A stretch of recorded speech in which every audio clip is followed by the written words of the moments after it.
go all the way across.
Good evening, everybody. Calling the meeting to order. Today is Wednesday, May 17th. It's 7 p.m. Is anybody out there taping? Nobody's taping? Okay. Can we all stand up? Please silence your phones so we can have a moment of silence and say the Pledge of Allegiance.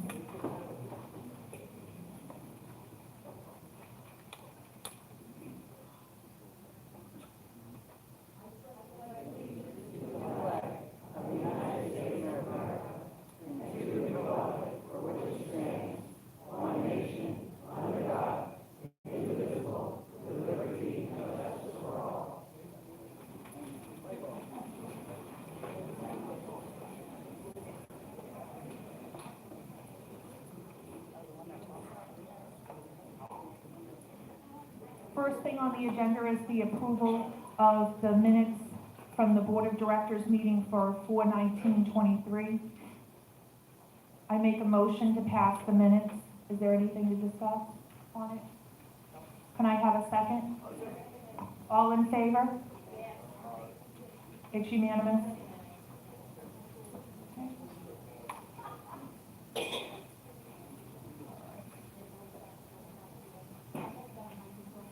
I hope that one gets in the hard time.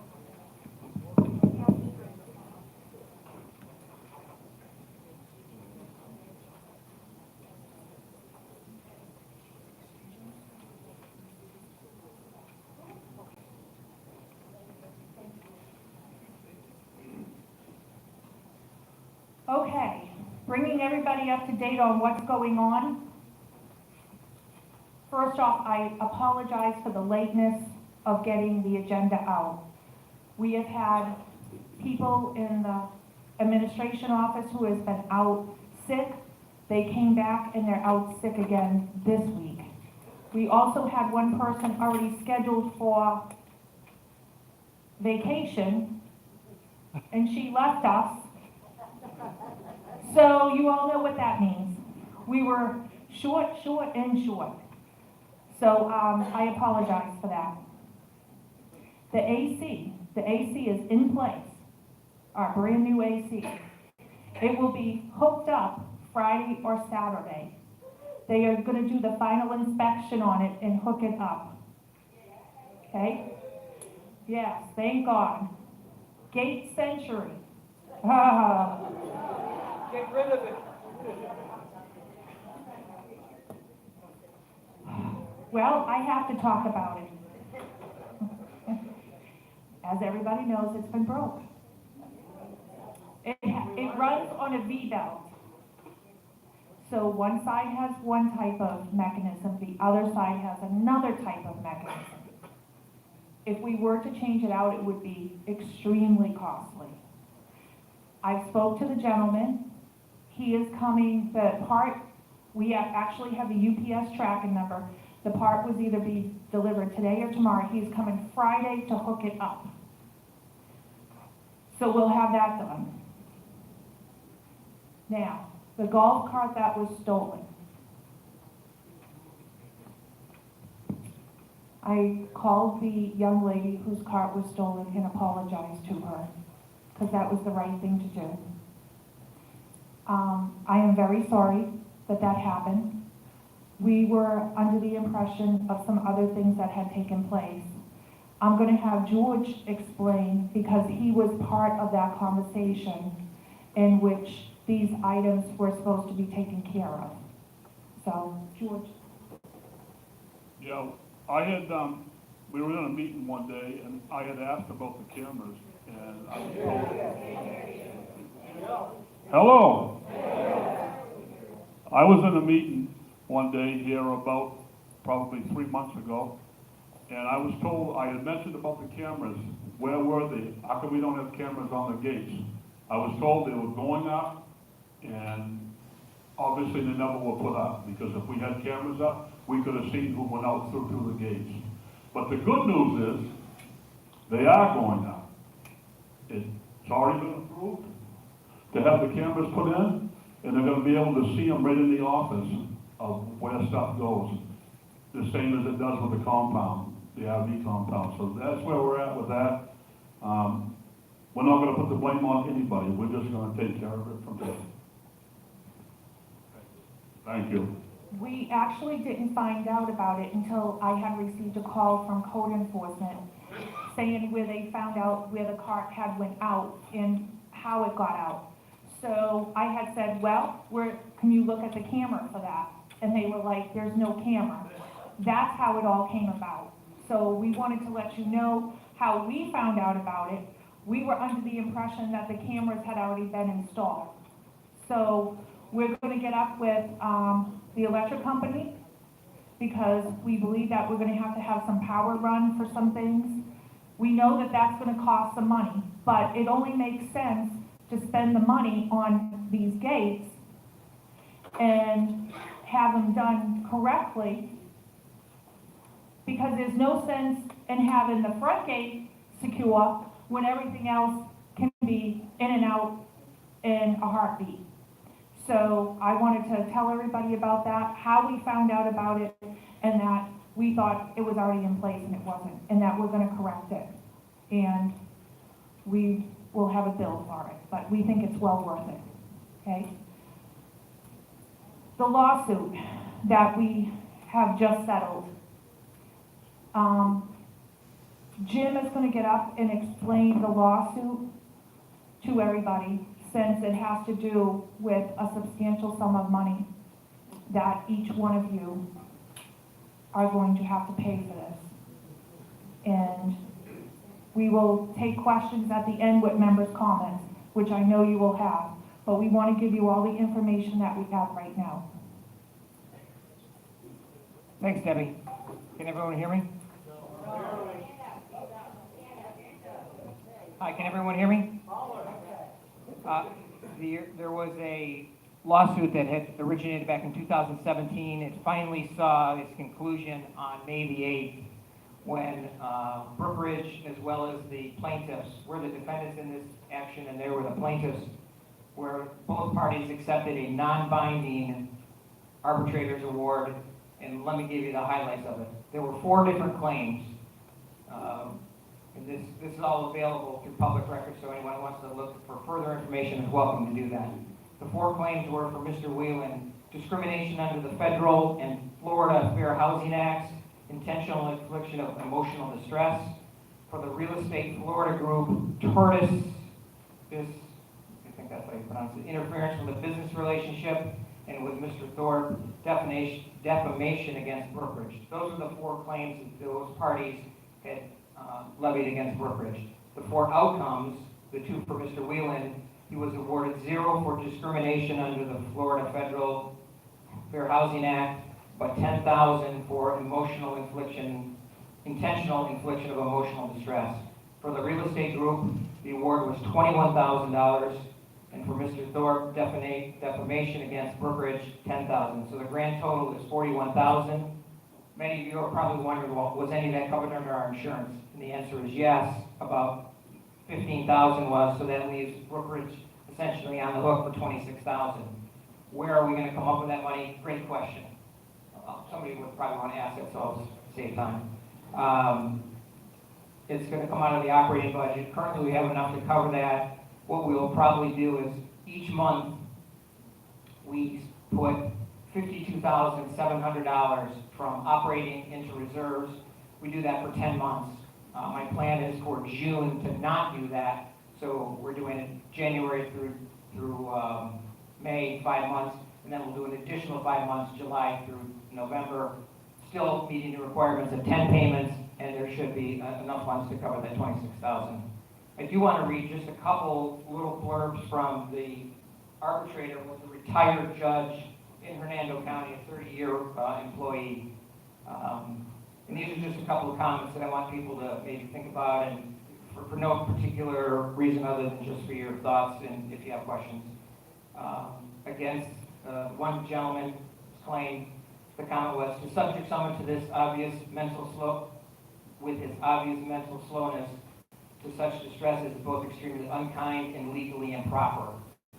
The behavior of the agents and employees of Brookridge towards Scotty could have been handled much more civilly. That's one comment. Another comment is, this is for the real estate group. The evidence seems overwhelming that it was illegally interfered with its business relationship. Many letters, legal actions, and overt acts seem to be purely retaliatory towards this company. And then the last comment that I'll read, that the arbitrator wrote, Mr. Thorpe was definitely defamed individually. So the insurance company paid a portion of the $41,000.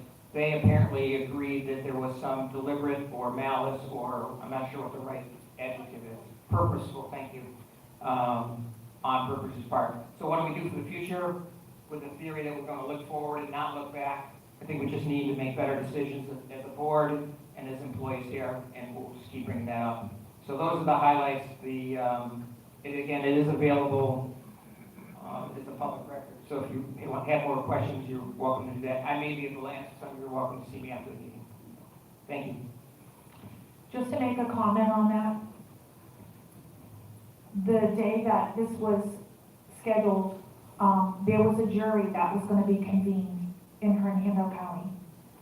I can tell you leading up to this, I can say this for us here on the board, when we get a call and we put out for litigation, it means that we have a problem that we have to discuss. We're not going there to hide anything from anybody, okay? We have a legitimate claim that we need to discuss.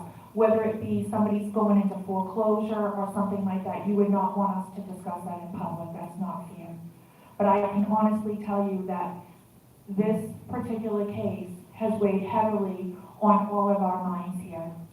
And there was many nights where we didn't sleep well and got up the next morning and called each other because we knew we were going to face a jury, and that jury could have returned any verdict, and that verdict could have left us with a special assessment. We were even calculating amounts that a jury could come back on. Could have left us with a special assessment or even worse. So we thought that the offering to agree to settle to this amount versus an unknown amount that a jury could return was the absolute best decision that we could make financially for the community. So I want everybody to know that we really thought about this. It was a very difficult decision for us. We were very, very nervous and very scared. So we're glad it is over and we have to now move forward. But when it comes to members' comments, whatever comments you have, we'll gladly try and answer them.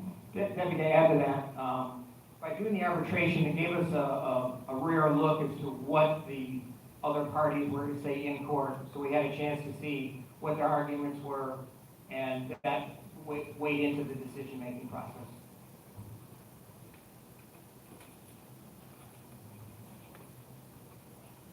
Jim, did you want to go on with your treasurer's report since you're already... Sure, absolutely. You'll notice on the treasury report there's some new categories. One is operating balance beginning is now added on there. In this case, it's unavailable, and the reason I put it's unavailable, I could have put the number from last month, but I didn't believe it to be correct. I still don't believe it to be correct, and I wanted to put a number that I knew was good. The operating balance that we have now for the the ending of April is $488,084.43. That amount is accurate to the penny. I checked with all of the banks and locations that we have any kind of money. That's our operating balance, and it's an accurate number. As is the operating interest, which is a new category as well. That's just below that. $879.71 is our operating interest just for the month of April. Jump down a little further to the reserve area. You'll see interest in two different categories, month-to-date and year-to-date. The month-to-date interest for April was $967. Year-to-date is $3,096.52. For when you add both year-to-date interest in, we've earned $5,554.48 in total interest, whether it's operating or reserve. So, and that is again another number that's accurate to the penny. The ending balance for the donated funds, that number is incorrect. It was listed at $28,869. The real true number, again to the penny, is $28,609.54. So it's close, but going forward we will have accurate numbers for the three categories: operating, reserve, and donated funds. They will be accurate to the penny because we'll be checking them. We have access either by telephone or online to check our balances on the 30th, so we'll know exactly to the penny how much we have. You'll notice in the center of the report, operating expenses, there's a couple unavailables. The numbers for the monthly charges, which total $82,926.55, which is down from $128,000 the month before.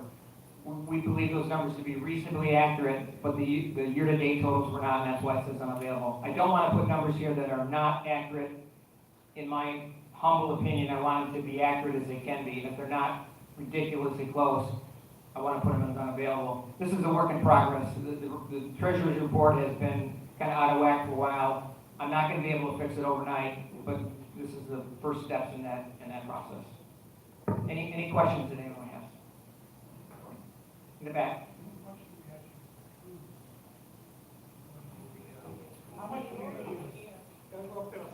How much did we, How much did we actually lose for the prior members? Do we have any figure on that? We never heard anything. Yeah.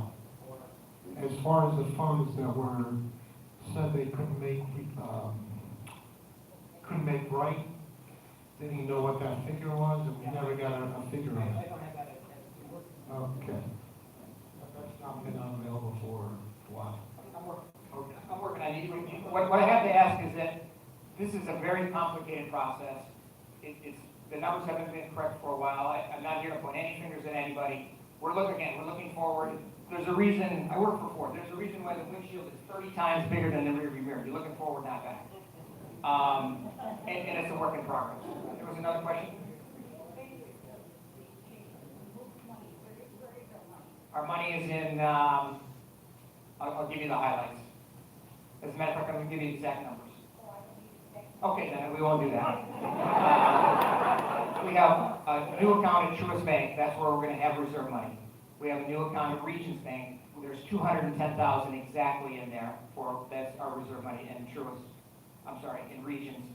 We also have money in Cap City, which is right up the street. Across the street is Brennan. And in Edward Jones, we have 11 different CDs ranging from 4.85 to 4.95 with various expiration dates. One is somewhere in July, those were 3-monthers, some were 6-monthers, and I just recently purchased 2 years that pay interest monthly. So it was a great deal. You get interest every month rather than waiting for 2 years, which who wants to wait 2 years? And the rate was 4.85 on the first group I bought and 4.9 on the second group. That's after the Fed raised the discount rate last week. You bet.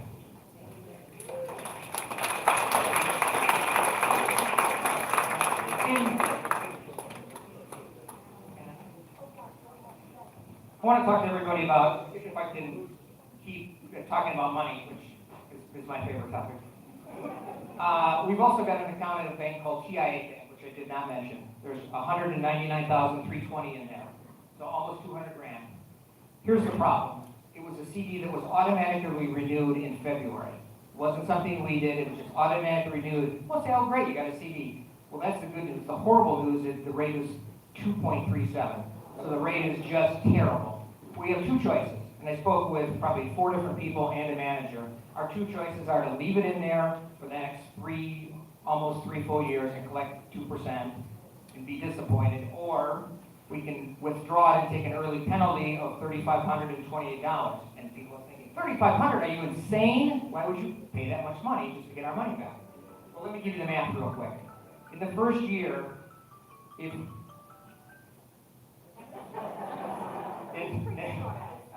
God is talking to me. In the first year, if we did in fact do that, we took the money out, paid the penalty, and reinvested it at 4.9, we would get back $1,514, and that's to the good. The interest that we would have earned at 2.37 is $4,700. The penalty is $3,500. That's $82.52. We would have earned $97.66, which means we would have earned $1,500. For years 2 and 3, it's $5,042 for the second year and $5,042 for the third year. So we would get $11,599.71 if we did that transaction. So my question to the group is there any reason not to do that other than taking the $3,000 hit? So your recommendation would be to do that. Then I guess I'd like to make a motion that we in fact do that tomorrow, if that's okay with the board. All in favor? Okay, problem solved. Passed unanimously. And I can't overlook too the hard work that the finance committee, because we have a full-time finance committee on board. If anyone does want to see what we have invested where and where the dollar is, I keep a running tab, for example, with Edward Jones. I can tell you which 11 banks we have money in. Some of them are banks that nobody ever heard of. The little bank in Green Bay, who knows? But there's also Wells Fargo, which is one of the too big to fail banks. Goldman Sachs, also a too big to fail bank. So there's a cross-section. We're trying to spread out so that we never or close to that 250 amount. I did get an inquiry from one of the members saying, why do you have so many accounts in different places? Why don't you just put 249 in each bank? I'm uncomfortable doing that. to be honest. It's not the best decision, it's more work, and that was his point. Well, you're creating more work for yourself. Well, yeah, that's what we're here to do. You didn't pick me to be a treasurer, not to do any work. So, if anyone who wants to see where the money is, I'll have it at a moment's notice, and you're welcome to come see it anytime. We even have it tonight if you're interested. Thank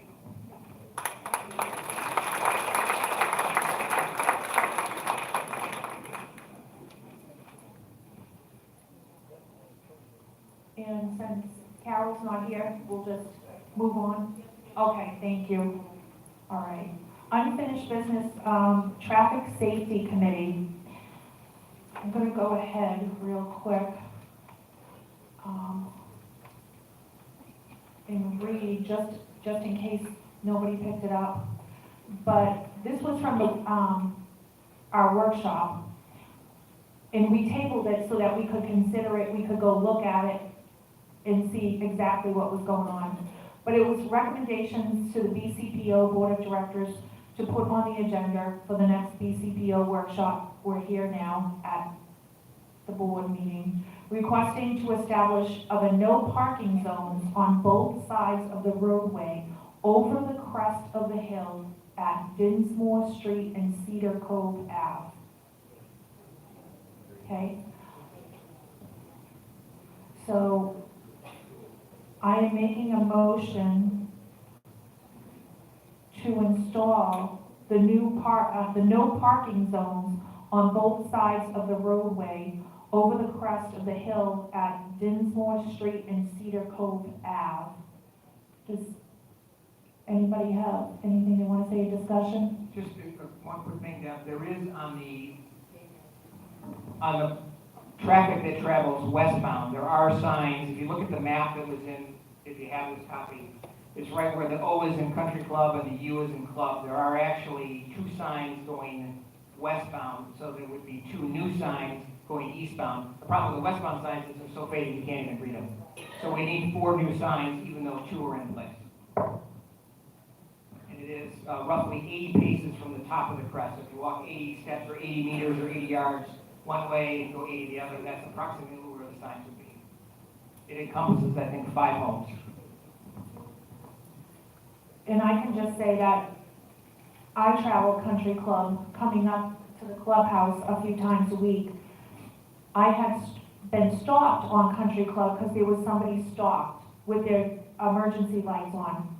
Fine, I had stopped. It just so happens that Tracy from Traffic Safety was coming the other way. I did not know it was her at the time and stopped and spoke to the lady. But even if that lady was not there, I did not feel okay pulling out to pull across because I was at that crest and I couldn't see anybody coming. And if they were coming up or a golf cart or something, it would have been quite serious. So that's when I realized we have a really serious issue right at that location.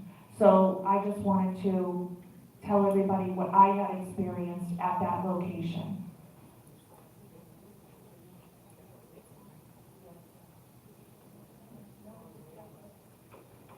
Anybody else?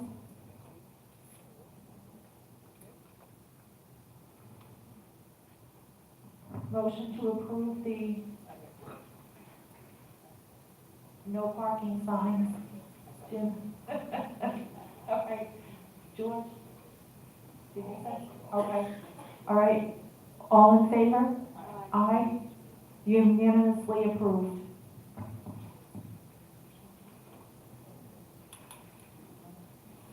We have, I have one other thing for new business.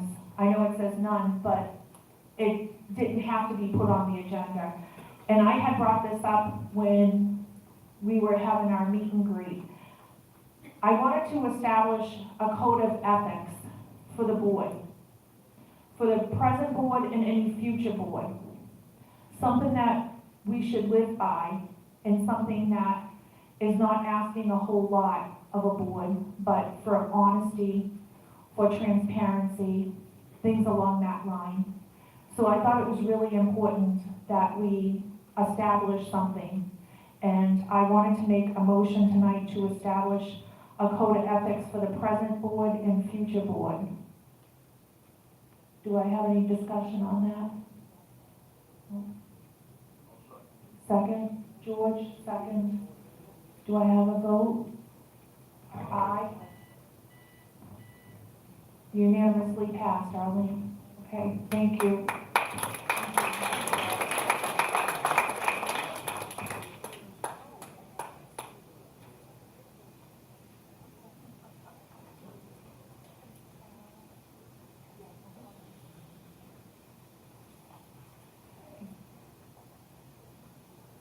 All right, and we don't have any, Millie, did you have anything you wanted to say about your experience you've had so far with the Public Works and with finding the signs and with anything with your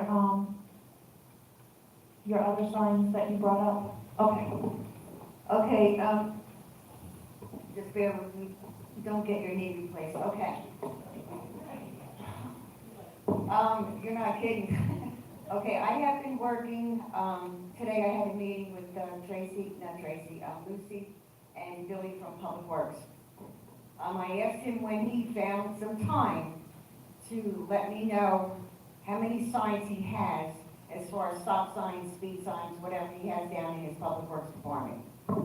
I'm going to establish a sign inventory with Billy because there are many areas in this community, and we're going to go unit by unit. There's signs that are up that should not be up. There's signs that are so faded that need to be replaced, and in order to do this, you have to have the money. You have to have an inventory. Being a former Public Works director, I dealt with that for 20-something years. What I am asking Billy to do is gather all this information, and I also am requesting through Tracy, our traffic safety coordinator, that she would have him come to the next traffic safety meeting, because if anybody knows about the signs and everything in this community, it's him. Because you'll hear, well, no, maybe it should go there, maybe that, no, you can't put a sign anywhere you think you want to, you just can't do it. Our primary is stop signs, evacuation signs, and speed signs. That's all we should be concerned about in this community, never mind because somebody in the past, brother-in-law lived over there, they wanted a sign. That doesn't go. You can't do it. This is a big community, and the signs have to be where they're supposed to be. Because if they're not, and something happens, who do you think they're going to sue? Well, wait a minute. Show me where that's at. So, along with Tracy, the head of traffic safety, and Billy, Public Works, we're going to get all of this signage to where it's supposed to be in this community. There's so many signs, you don't know. Speed signs, stop signs, it's too much. The community has too many signs. I don't have words here. Yes, dear. Can we have one about 10 feet on Midmore and Rialto? Because obviously people do not know the stop sign. Well, right now your stop signs, if you look at your different streets, you have a stop sign basically at the end of each street. Now you also we have a situation on Admiral and Fortune Hunter.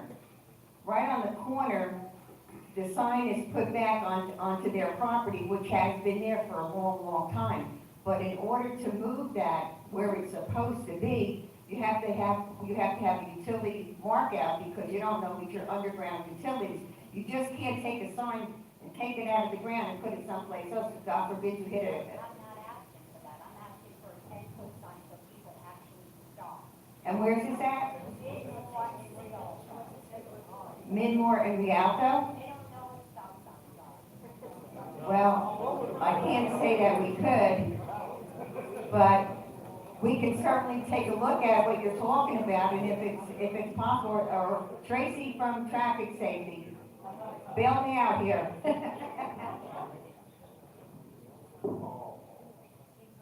Tracy McCumber, Unit 2 Traffic Safety. I'd just like to let everybody know, before we get too deep into this, on May 30th at 7 p.m., we're going to have a town hall for the traffic safety. The community is, it's for you, so you can come and tell us what we need. Y'all live out there, you know what's going on, so it's going to be a town hall, and we expect some great things to happen. We're working on a lot of stuff, just be patient. It's a new committee, and we have a lot of support, total support from the board, and I commend them and thank them for everything they've done thus far. But May 30th, mark your calendar, 7 p.m. And all your concerns, if you need a stop sign, the speeders, which would be interesting. We all have speeders. So we're going to address pretty much everything we can at that meeting, and we'll take everybody's concerns and advice. So I just want to let you know. So if you have questions, just save them for then, and we'll see you then, okay? Thank you.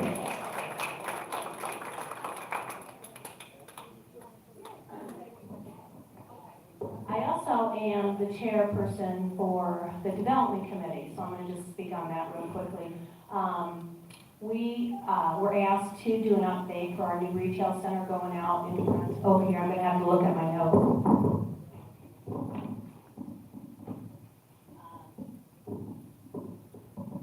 I'm going to start with they did a traffic study. Fernando County did a traffic study that is complete. They are collecting all the data that they have done, and they will come up with any provisions if we need our roads widened, if we have enough right-of-ways, etc. So that's underway with the county, so just so you know that. The next thing is our sign. The sign will stay where it is. It will not be affected, and I know that was a concern for a lot of people. Next is the landscape barrier or buffer, or whatever you want to call it. What we have now will stay intact. We're just going to add to what we currently have. There's a cyclone fence there, and there's foliage there. What we're going to do, or the developer, is going to, they've submitted a landscape plan to the county, which will all be approved again. They'll put in more trees, more foliage, and create an opaque barrier between our community and the retail center. So, again, there's going to be a lot of questions, and I will get with the developer quite soon, and hopefully we can get him back here and he can answer more specifics. Yeah, they can range from, it'll be what there is now, but they'll stack the trees, so we'll start, low, and they'll go up maybe to 30 or whatever they are now. I don't actually know what the current is, but it will create a barrier. They've actually found, and I did a lot of research in the beginning on the walls and the PVC walls and all those. They really don't create a great sound barrier. They reverberate, so you get more sound. So they found that actually trees and foliage are the best barrier for sound, especially up against this. So also the lighting and the noise, that has been taken over by Fernando County. There's all stipulations. The county does all of this. They have to approve that there is not going to be excess noise, excess lighting. Everything is approved by the county to be sufficient for a residential living area as well. Hold on, let me get my notes. And you guys can ask questions after, but again, I'll get the developer here at some point when we get further into this. Hold on. Golf cart access to the new development is something that's been approved by the county. Will it come to fruition? There's a lot going on with it. There's costs that will be incurred. There'll be a lot of runways. It might not even be feasible as far as financially. We don't know, but we're going to leave that up to the developer to see if we can. We've actually been negotiating with him to see if he can help with the cost if that does come to fruition for the gate. And it'll be a real asset because it will be for bicycles, pedestrians, and golf carts to get in and out of the community through its own separate gate. So that's in the works as well. Christine asked if we'll need to register our golf carts. I don't know what the stipulations are, but I will find out from the county and let you know. I'm not really absolutely sure. And I don't want to, if I don't know for sure, I'm not going to say. I guess in concluding, it's estimated, and this is verbatim, the site construction may begin in the fall of 2023 to the spring of 2024. It means they'll have shovels in the ground. It's just a rough estimate, and because of the way the variables go, it could be sooner, it could be later. So just want to keep you up to date. Okay, thank you. Thanks, Tracy. And Tracy, One of the big things that my concern about the development, it's gonna go in either way. They bought the land fair and square, they own it. My biggest concern, was a delayed time for, ambulance and fire trucks to get into the neighborhood to assist people in here. That is my biggest concern. Everything else, it is what it is, but my biggest concern is those fire trucks that come over from Barclay coming in here with the amount of increased traffic, increased lanes, for them to get in here and assist our residents in the same time fashion that they already are. So me and Tracy had quite a bit discussion on that, and that was one area that was definitely gonna also be looked into. So just wanted to let you all know about that. And Hernando County is responsible for anything before our gates. So once you hit our gates, you go outside our gates, that's then Hernando County. So it's really their responsibility. And this isn't their first rodeo, so they'll get it right. And Debbie and I did have concerns, and I didn't even think about it. So there's gonna be a lot, they're gonna improve the roadways, and I think, and I don't know for a matter of factly, but they're talking about making Barclay a 4-way street coming, and I don't know when that's gonna happen, or if it's gonna happen, but there's been talk of that. So they'll increase our streets coming into Brookridge. We'll probably have a 2-turn lane coming in. So there's a lot of things that are going on, but again, a lot of it is speculation. I don't know as a matter of factly, so we'll have to wait and see until I get more information, and we'll get up to date. All right, thank you all. Thank you. Thanks, Tracy.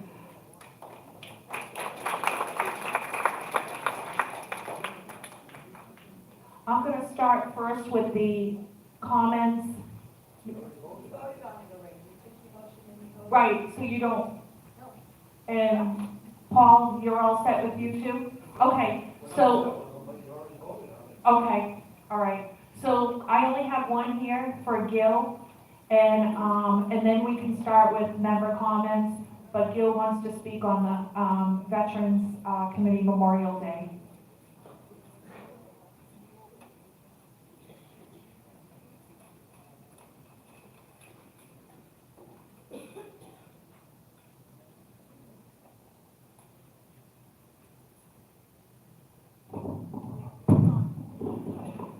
Gil Light, Unit 4. Memorial Day is pretty well set. The moderator is Dick Terry over here. We've been working together to put this all together. It's on Monday, May 29th. It starts at 8:15 in the morning with donuts and coffee, which has been provided. So everything that we provide for food is free to you. And if you want to make a donation to the Veterans Committee, please do. We won't say no. It starts at 9 o'clock in the morning outside by the big flagpole. They do a ceremony out there, and then we move inside, and we have a ceremony. We have videos. We have musicians doing music. We also have the color guard, the military color guard, and also the tribute to different veterans. The other thing that's important that we need to understand is this is the veterans that have passed away. These Veterans Day is for the veterans that are alive and still here. These here are veterans that have passed on in many ways, whatever it was, if it was during combat, or it was after combat, whatever, they're passed on. So what happens there is we have speakers that are going to come in and speak different materials. We do have a gentleman that we're going to introduce to the folks that is going to have his 100th birthday. He is he's with World War II. He was at Normandy. The whole idea is we're trying to get as many veterans in here that we can. Right now, he's the only one I have on record. On record, remember. There may be somebody out there, I've been 2 or I've been 3, but I'm not aware of. So this is the only one we're aware of. So this is what we're here for. We're here to recognize the folks that have fought for this country. that fought for our freedom, that everybody is able to come up here and speak their mind and also misbehave if they have to, you know.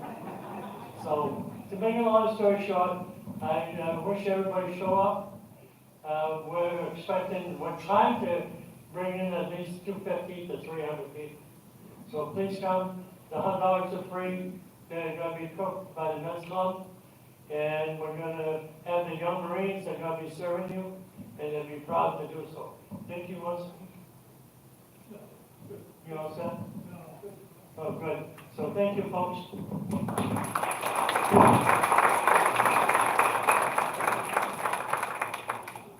We're gonna open it up for member comments. Please, if you come up, please be nice to Arlene. She's the only one here. Make sure you give your name and your unit number.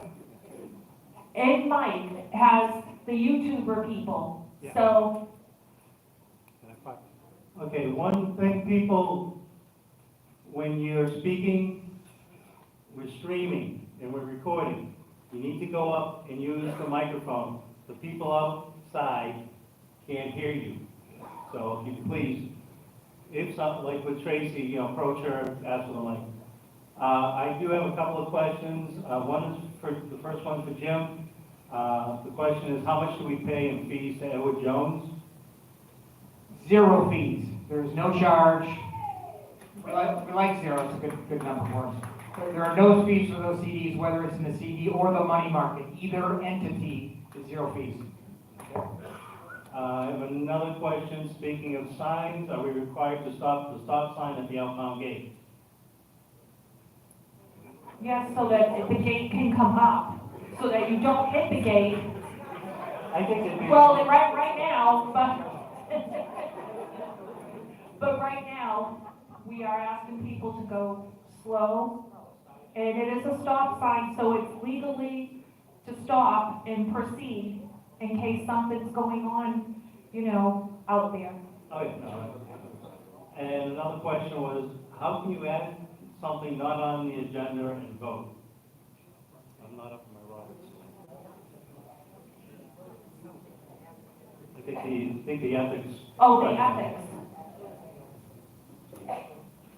Well, we thought it was something that we needed to put on there.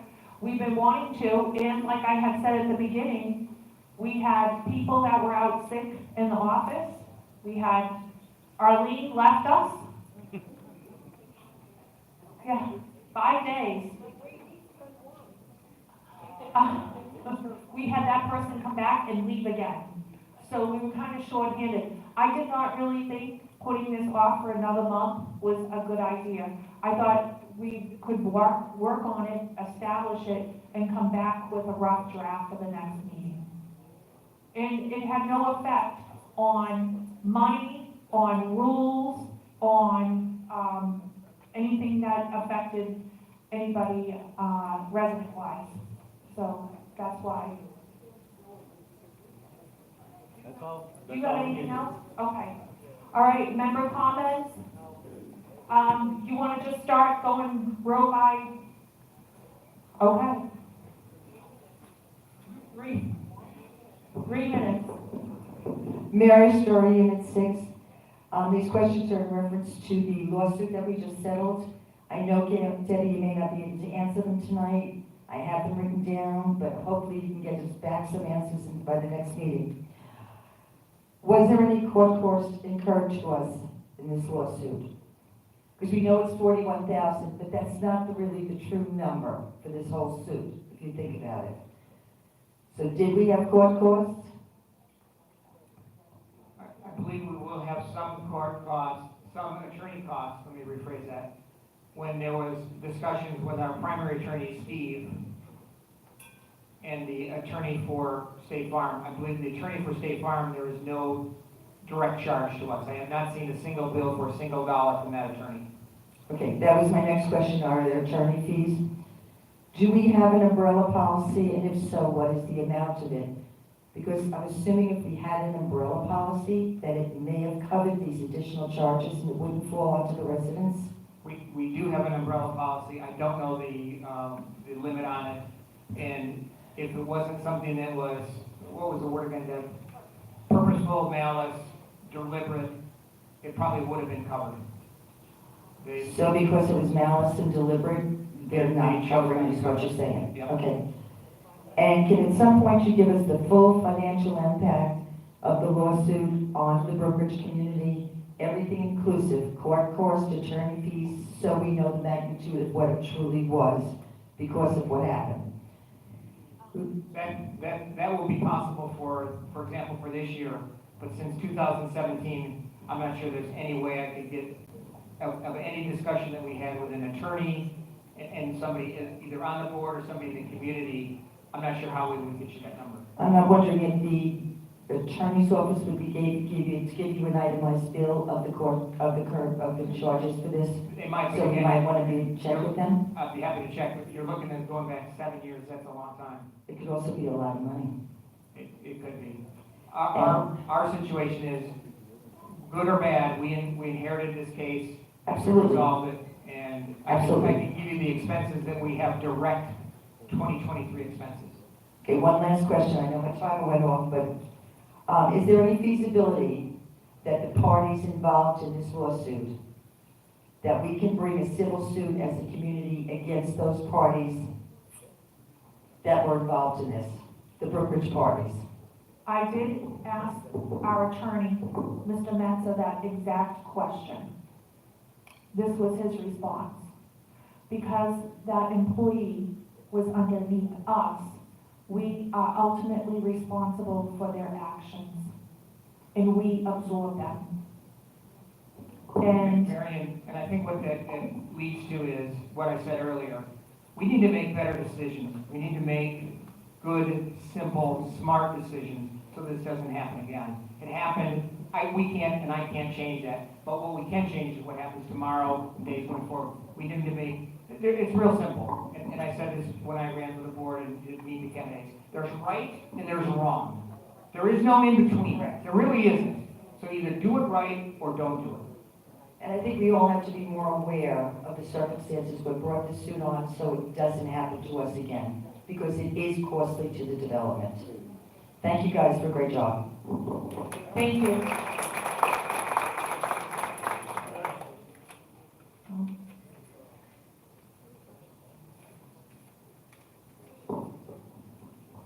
Hi, Vivian Blair, Unit 4.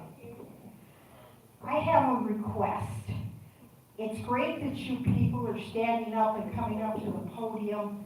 Us short people in the back can't see you. Is it possible for you to go back up on the stage like it was years ago so we can see you? Well, we actually asked that, but we have two members, one that had a recent surgery and one that is unable to climb stairs. And we do not have a ramp in the back where they can use it. But we brought that up to go back up there. So, Thank you. thank you.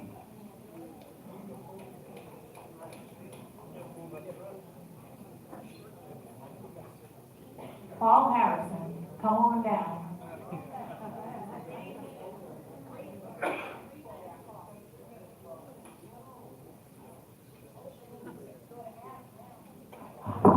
Paul Harrison, Unit 4. First question is, Gail Metcalf was president. I donated money for a wreath to be placed each Memorial Day out at the flagpole. It was done the first year and has never been done thereafter. What happened to that wreath I paid for? Do you know? I didn't even know you had paid for a read. Nothing It was was a mentioned. donation that they asked me for. An actual, Wreath. right, Spain. right. Put there, and it was done. Sweet. After that, it was done the first year when Gail was, and since then, it hasn't been done. Well, I just wrote it down and we will definitely ask her, maybe, There might be we keep our flagpoles for the Memorial Day, Veterans Day, Station, and stuff on top. Just asking. Mike can check that for you. Second question is, I know it's on the, I didn't do it on the agenda, but the no parking zone. What happens if people park there after they mark it all out? How are we gonna enforce it? Code enforcement. Paul, it should be a violation, just like any, like you're speeding or running a stop sign. It's no parking, it's crystal, again, it's one of those crystal clear, there's no in between. There is no parking between this sign and that sign, and the But code let's say enforcement somebody parks there, will the resident call up the gate and tell them? they can call up, or the code enforcement goes, I mean, that's a very busy road that code enforcement goes by all the I'm time. just asking that They question. they should be patrolling that area, and once the signs are up, I'll ask them to do that specifically. Third question is, I asked Carol this question a couple months ago, and she says they have not, because the quarter was not final. What, and the quarter's over, what has it cost us for the attorney that Anna hired in January?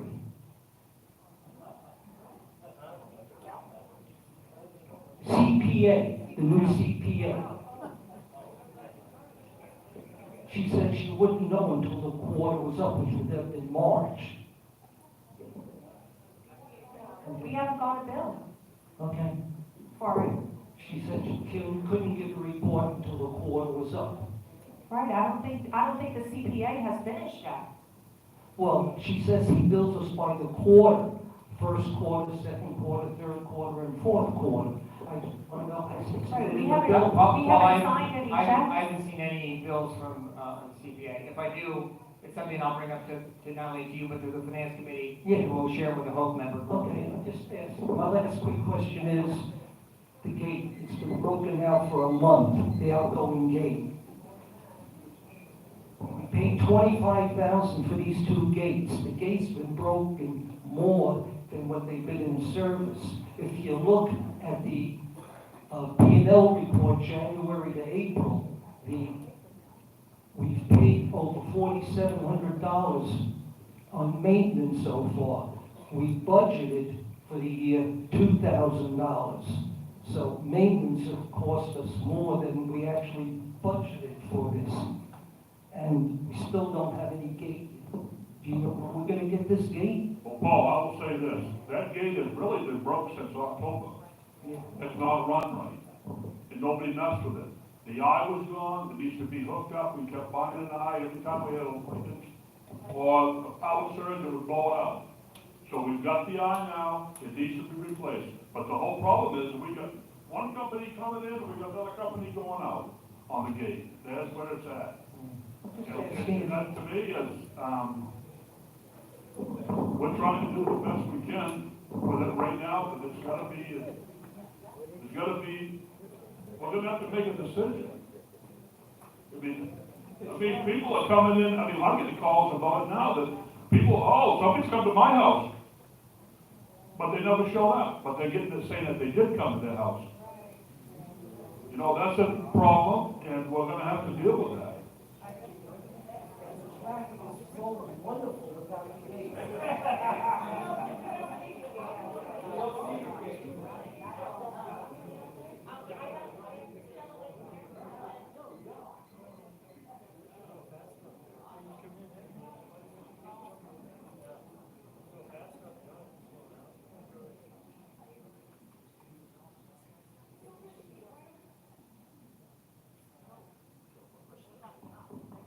Okay, there we go. Thank you, Madam President.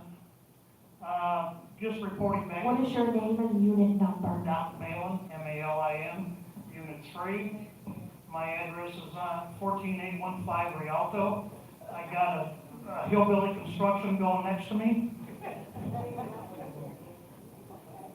I wrote a letter to code enforcement that are inept. Okay.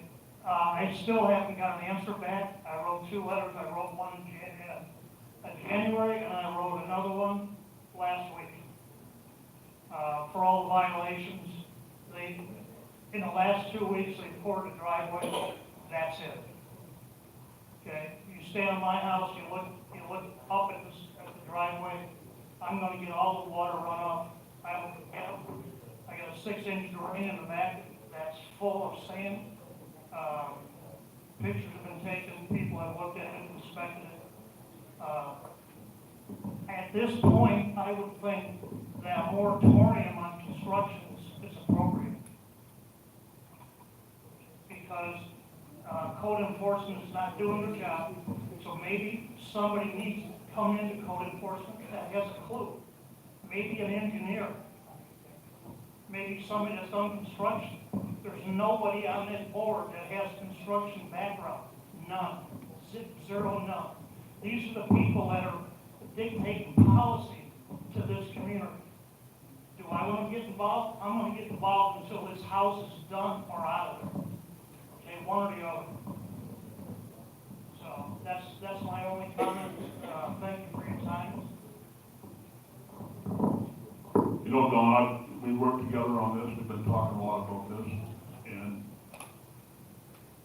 yes, there is problems there. And yes, you have drains that are plugged, 6-inch lines, correct, or 4-inch, 6-inch. They're plugged right solid, and my feeling is, and I'm gonna put it out there, it should not be at your expense to clean them out. It should be at the homeowner that where the dirt came from. There was never up any barricade, the barriers weren't up. Water went over your thing. When I went down there, Don's vehicles were completely covered with sand from where it was blowing. And that's not right. And we need to do, yeah. And all I can say is, I'm trying. And I know that doesn't pay the bill.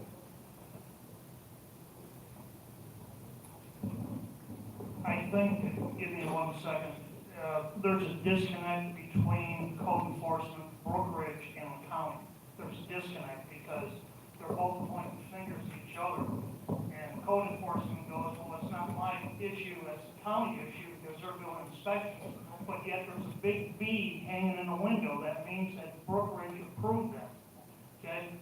Just in case the audience doesn't know what's going on, that permitted by the county was a 52-foot house. What's sitting there is a 65-footer. That's what's sitting there. It was permitted for 52 feet. You think I'm pissed? Oh, hell yeah. You know, And just like we had discussed this before, the house came in before we had taken over. We had found out that there was a covered porch on the back that was supposed to be there. That porch then changed to a room. So therefore, it became a change in the square foot of the house. We know that, but by that time, the house came in January 27th, the end of January. We knew it was there, you could see it, but we couldn't do anything and find out stuff until we came on in March. We did find out, I called to the city, got them to explain it. But by that point in time, it was too late. They had put in for a revision at the county, it was approved. They put in some paperwork at Brookridge, it was approved. We do agree that there is a disconnect, and we are working on a resolution that we think will solve a lot of these issues that we're having. But I do agree that that drain, I know about the drain. I've seen the other part, the slope going down, the sand going down, I've seen that. I've been by there several times, and he does need to correct all those items. And we will be talking again, George, with code enforcement again tomorrow morning. But I can tell you, every time that you have brought something up to us, we have been by there, looked at it. I know Millie has been by there and looked at this house several times. We've looked at it. I've got pictures on it when George goes by. So I want you to know that we're not ignoring the house. But there's only so much that we can do with the time that we have to do it in. my 2 comments. One is every day that nothing's done, we're closer to the rainy season, okay? And so the issue is just going to compound itself because there's no sod. It's it's not landscape. The other issue is, if there was a revision, and bear with me here, anytime I've done construction and there's a change, then it goes to the homeowners on both sides to approve that revision. Went from a 52 to a 65, both my house, my resident, and the other ones on the other side, Jim and Cheryl, should have been notified of the revision. We weren't. Well, that goes back to our ACC, but I can tell you this, and like we said, we cannot go backwards, we can only move forward. At the time, the code enforcement person who was here, who is no longer here, had stated to them that as long as it didn't change the square foot, that it was actually okay. But it did, so they gave the okay, and here we are. And this is some of the things that we're dealing with now. It's like with a lawsuit and stuff that's been done, it's been going on for 2 or 3 years, and now we're the ones that's gonna have to try to clean it up. And I agree with you, Don. Something needs to be done. It's not dragging. Well, I think there should be a moratorium on construction. Everyone stops in this community until you can figure this deal out, because every day is one day closer to the rainy season. And I'm gonna get flooded again. I've never had a drop of water in that lower RV park, and I had 4 inches in there when that drain plugged up. 4 inches. Okay? I don't need that. I don't need his crap in my yard. And it's gonna get worse. It's gonna get worse. But when we all came in and talked about that with the ACC, when we sat down with Harry, Paul, you and I, and Tim, they didn't know. Harry did not know. Once they approve what they approve, then it goes to code enforcement, then we don't know where it goes. It was being held, and finally we got the paperwork out, and I can't sit here and say we can blame ACC, because we can't. I think it was prior problems that we need to get straightened out now. I appreciate your time, but on a daily basis, I deal with it.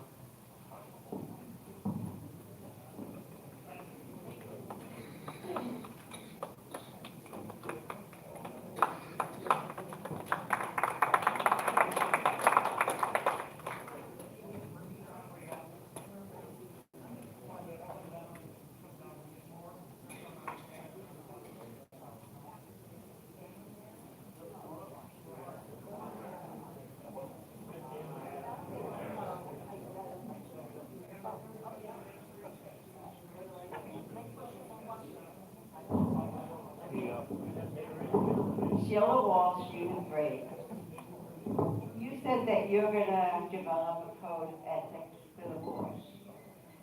I think at the same time, we need to have a code of ethics for the residents. I don't see an officer here tonight, but it gets so bad that we have to have a sheriff or a police officer. It needs to be enforced with the residents, because sometimes people get out of control here, and there's no reason for that. Well, we had said that when we were gonna come onto the board, the first thing we were gonna do was eliminate the sheriff. And we did. Because we felt it created a contentious environment. And we think that we can be adults, we can agree to disagree sometimes, but we feel that we have been very transparent in everything that we're doing, and we've noticed that the meetings are going much better. Everybody seems to be, it seems to be a more community. Absolutely, I think you guys are very transparent, you come to the meetings like with the safety committee, and I just want us as residents to have the same respect for you as you have for us. And like, if you give respect, you get respect. And that's what we said from the forefront that we were gonna do. And if we feel that somebody is not respectful, then we will stop them and we may even have to ask them to leave, and we're prepared for that in the future should that may happen. I just, you know, it shouldn't just be on your side. Thank you. Thank you. Ron? Oh!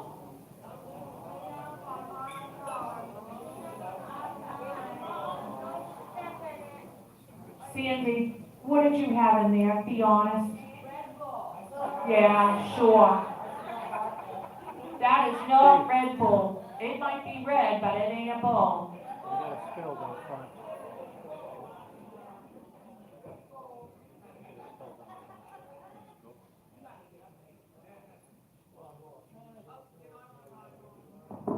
Ron Ross, Unit 6. Speaking a little bit on behalf of the Golf Association tonight. I wanted, and I'd had a conversation a little bit ago with you, Debbie, and I wanted to let everybody in Brookridge know that the Golf Association is bringing in Hidden Creek golf carts on June 8th. They'll be in the west parking lot. They're going to have canopy, encouraging everybody that has a golf cart that wants it inspected to bring it over. It's a free, there's no charge for it. They will inspect the golf cart, let you know if there's any problems with it, what the problems are, and if they can be taken care of, or just what it is, and be able to answer your questions. That's for all the Brookridge residents, not just golfers. Second thing, we still have the food truck every Tuesday night up in the golf course parking lot. It's for all of Brookridge. Got anything from pulled pork to brisket to hamburger to ribs. Next week there's going to be a special. You've already told me about it. We're going to have 10 wings and fries, $12. That'll be the special next Tuesday night. They're from 3 till 6 up there. The last thing is the Golf Association has started having a hospitality membership that allows non-golfers that are residents of Brookridge to purchase for $35 a year a hospitality membership that allows them to come into the clubhouse, purchase hamburgers, cheeseburgers, hot dogs, cold sandwiches, drinks, buy any kind of beer you want, and mixed drinks. Anytime the clubhouse is open, so that's $35 a year. If somebody's interested, they can see me or call the Golf Association, and they'll put them in touch with me. Can you give the hours of the golf club? The golf club's open at 7 o'clock, and so if you're up early and you want a breakfast sandwich and coffee, come up to the clubhouse. You're more than welcome there. Currently, during the summer hours, right now we're closed at 3. If we have enough business coming in and people are there, the board would look at extending those hours, which is something I would hope they would do. Okay, and so I don't see a problem with having the golf company to come up here, because it's open to all the residents. It's open Right, to all and it's a residents. voluntary. Yeah, no matter what Right. kind of cart you got, whether it's electric or gasoline cart, where you bought it from doesn't make any difference. If you've got a cart and you want it inspected, batteries tested, that's going to be June 8th. June 8th, from 9 a.m. to 1 p.m. Okay. Be out in the west parking lot. Okay.